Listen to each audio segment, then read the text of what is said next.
strongest athletes in, and they're still looking like they're going to be finalists in the Junior 8 category this year at the Henley Women's Regatta.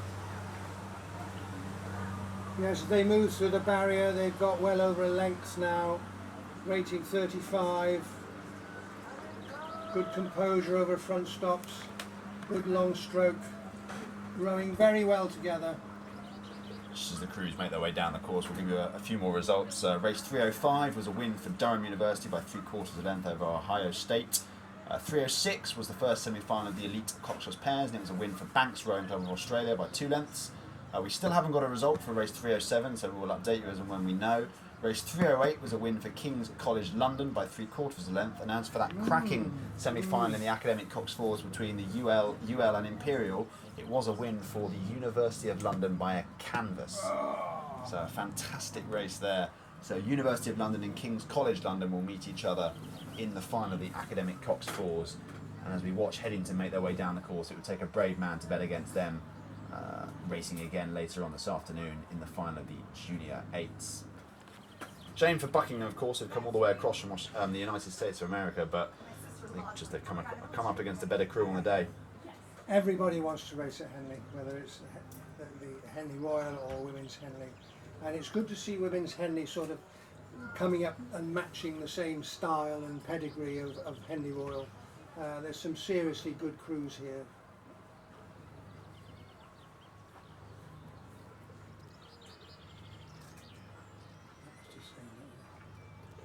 Oh, Headington are just winding down a bit now.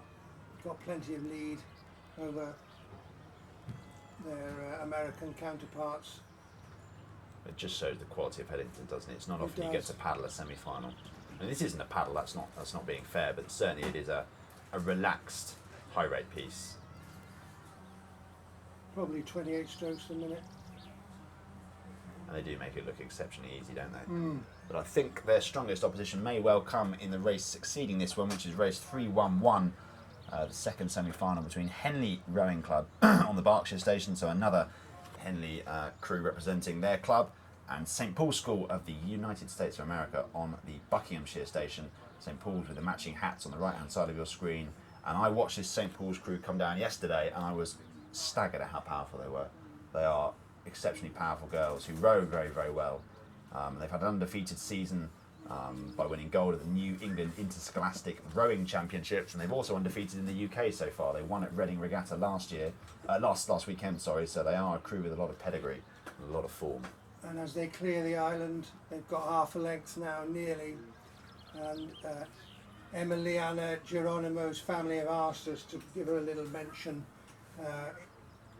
She's come all the way from the United States to race on this wonderful course. Her crew are leading Henley. It's moving out to a length now as they come up to the quarter mile. Rating about 36 to Henley's 37. They have about a length as they come to the quarter mile.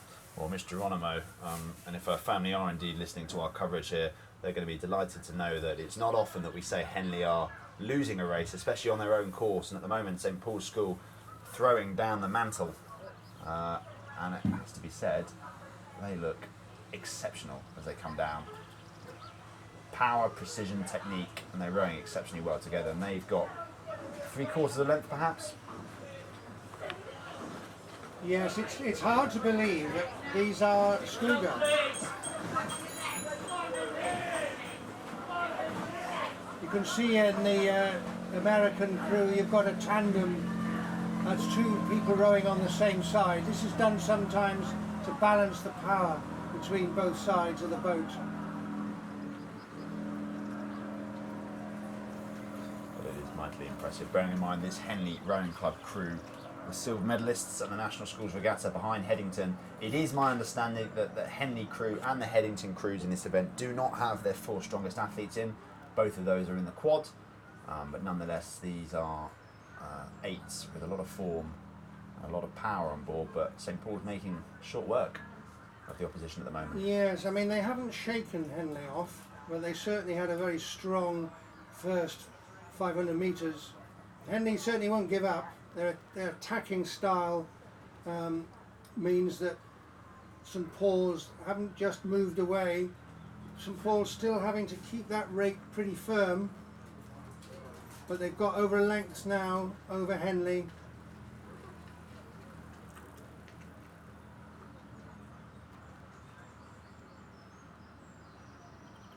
Quite often at Henley, you do see the international crews jump out at the start at a rate of knots and really try and end the race by the barrier, but actually, quite often they come unstuck in the middle of the course.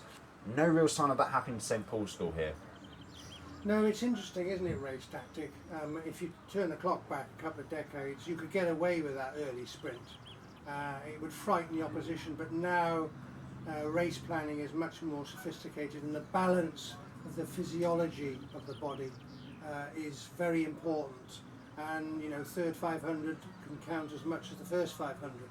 Absolutely, but I think St Paul's School have got that race under control. We will keep one eye on it on the top right hand side of your screen, but as it is, the senior Cox's Fours is now underway between Oxford Brookes University on the Berkshire station and Newcastle University on the Buckinghamshire station. And if you do follow the student rowing scene, you will need absolutely no context on either of these crews, although you might need a bit of context on the steering technique of both of them, because Brookes have moved right across towards Newcastle. And it's interesting here, Charlie, do Newcastle, what do? Do they move away from Brookes, or do they steer into them? Because at the moment, Brookes are in their water. Yes, it's interesting, isn't it? The natural reaction is to move away from something coming towards you, but that can go against you, because as soon as you hit that rudder, you're going to slow the boat down. And full marks to Newcastle, they've held their line. Brookes came across into Newcastle. Now Brookes have moved away, so Brookes have lost distance. But Brookes attacking start as usual. This is a classic Brookes technique. But Newcastle, in fact, Newcastle are moving away. They've just stretched that lead by holding their length and just increasing the rate by about half, 3/4 of a pip to try and shake Brookes off. But Brookes are never to be left. Brookes attacking hard. It's the classic styles from both crews, isn't it? As you say, Charlie, Newcastle quite long, quite lengthy, but Brookes chunky and aggressive. Yes.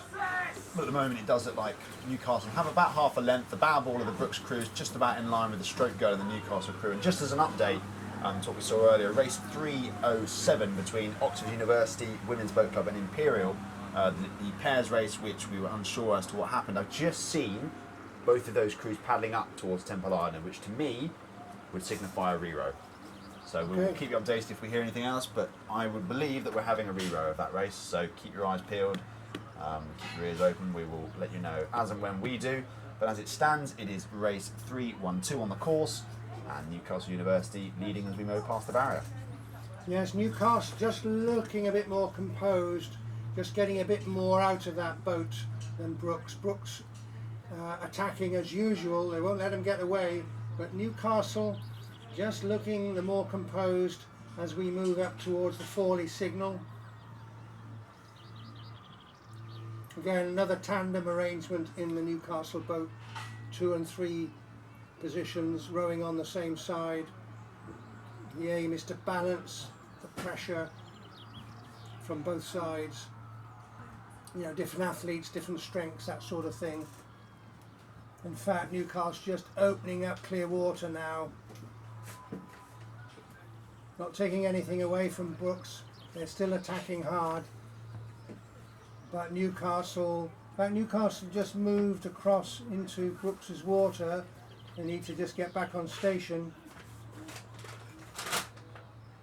Newcastle now continue to lead by clear water. Yeah, Newcastle really stretched out in the second half of this race. And it has to be said, just looking at the two crews, Newcastle do seem to be the bigger, more powerful. A bit more poise in the water as well. They seem to be really bouncing off the blade, which is always a sign that the crew's going well. I think Newcastle have responded well to the early challenge of Brookes, and I think they'll be, barring any late disasters. Yeah, Newcastle just looking a bit more comfortable now, don't they? There's no sort of anxiety in that boat that you can be aware of. Nice long strokes. They've got this race under control.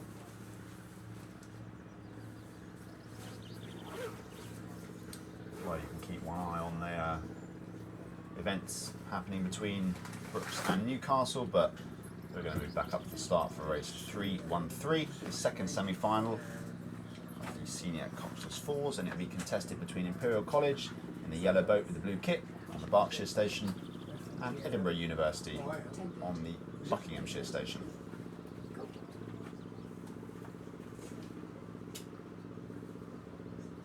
Yeah, so do you want to do the comments? Well,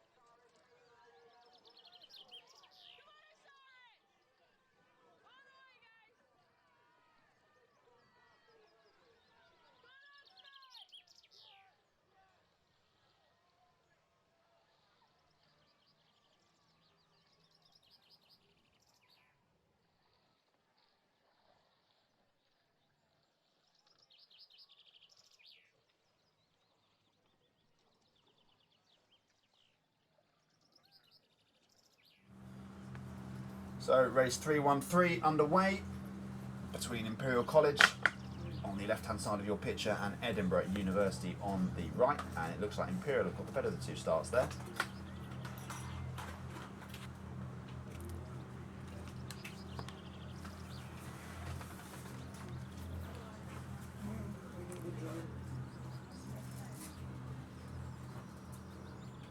Two crews staying reasonably well to their lines, although as I say that, Imperial do drift a little bit into the middle. But the umpire doesn't see any need to warn either of the two crews, and there we go, the drone giving us a slightly more informative view, and it does look like Imperial on the right hand side of your picture have the advantage.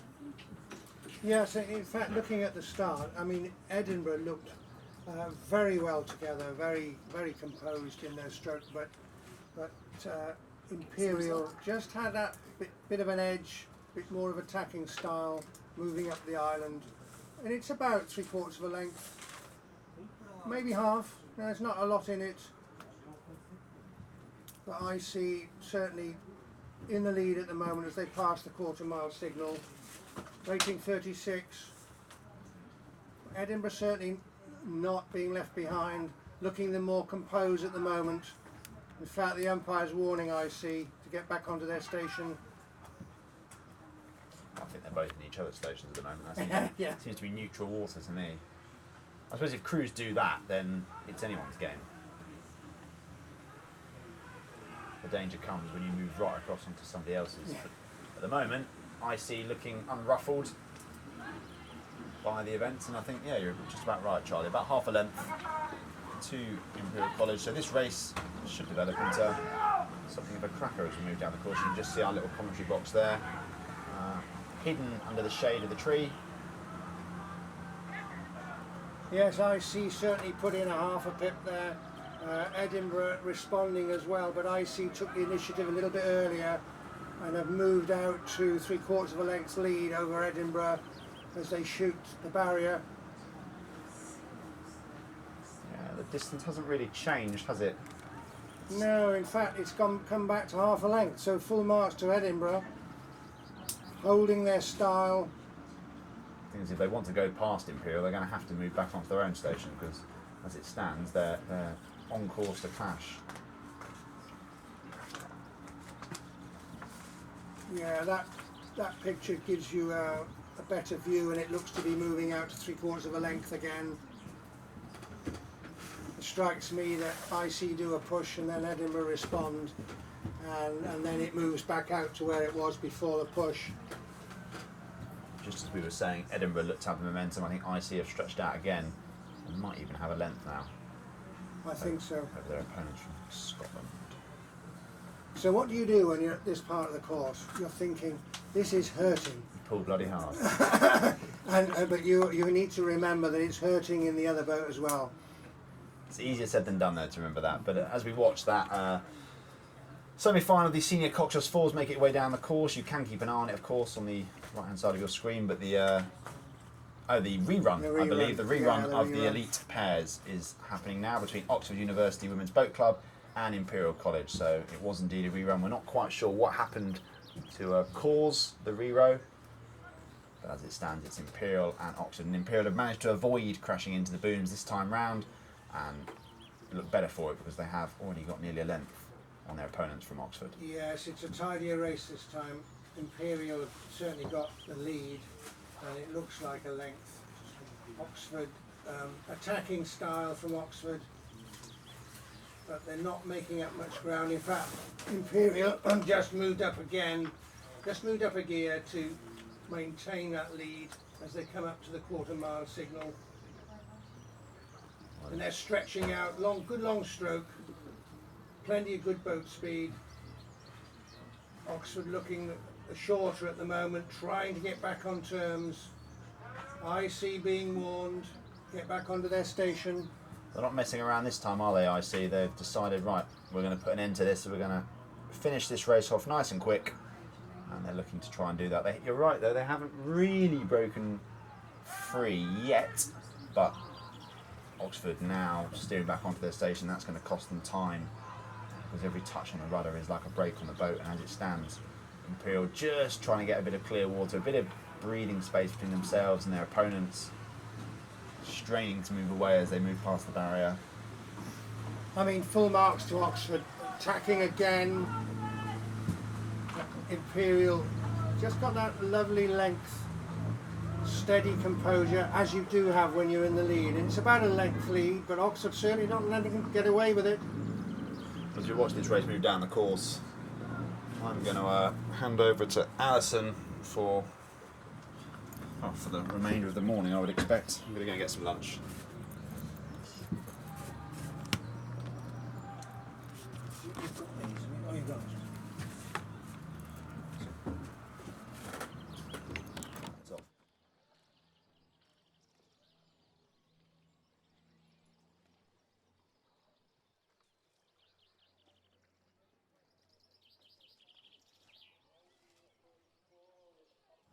What have you been putting out about? Is the results coming through here then?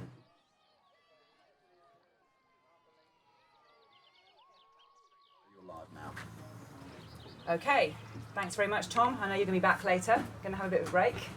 Hi, Charlie. Hi, Good to see you. I knew the last time we met, I think we were in a Spanish class together. No way. Oh my goodness. Well, I've done quite a lot of Spanish since then. Muy bien. Really? So I've done quite a lot since then. How's your Spanish? Yo siento, no hablo español.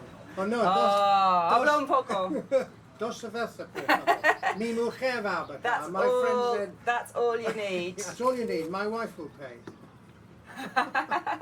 Well, I've spent a fair bit of time in South America since then, so I've got a bit of a Anyway, Good. but we'll continue mainly in English. Are we back up to the Club Eights? Start of the Club Eights. That's still on. That's the Yeah, the re-row's still on, and the second semi-final of the Club Eights has started, I think. On the Berkshire station, just checking we've got the right ones. On the Berkshire station, Tideway Scullers, and on the Buckinghamshire station, Agecroft Rowing Club. Looks like. So it's a It's about half a length. Scullers have, no, a third of a length Scullers have at the moment over Agecroft. As they move up to the quarter-mile signal.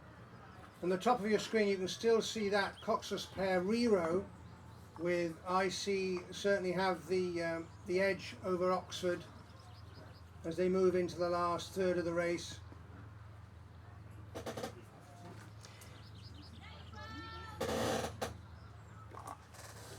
So we would expect this eights race that you can see in the bottom of your corner page. We would expect this to be pretty close. They had similar times coming through in the quarterfinals. Tideway Scullers 5:11 to Agecroft's 5:15, both winning theirs by about 2 lengths. And as we can see, this is playing out here very tight. So Agecroft just starting to move through now. It's not Agecroft, is it? No, It's not Agecroft. I apologise. Now we can finally see them coming past us.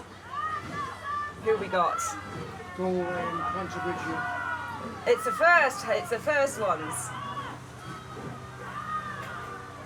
Galway on this station. So we apologise to you for that. Finally, we can actually see the colours. So I was thrown a bit by coming in and having the re-row going on. So we've got Galway. They were watching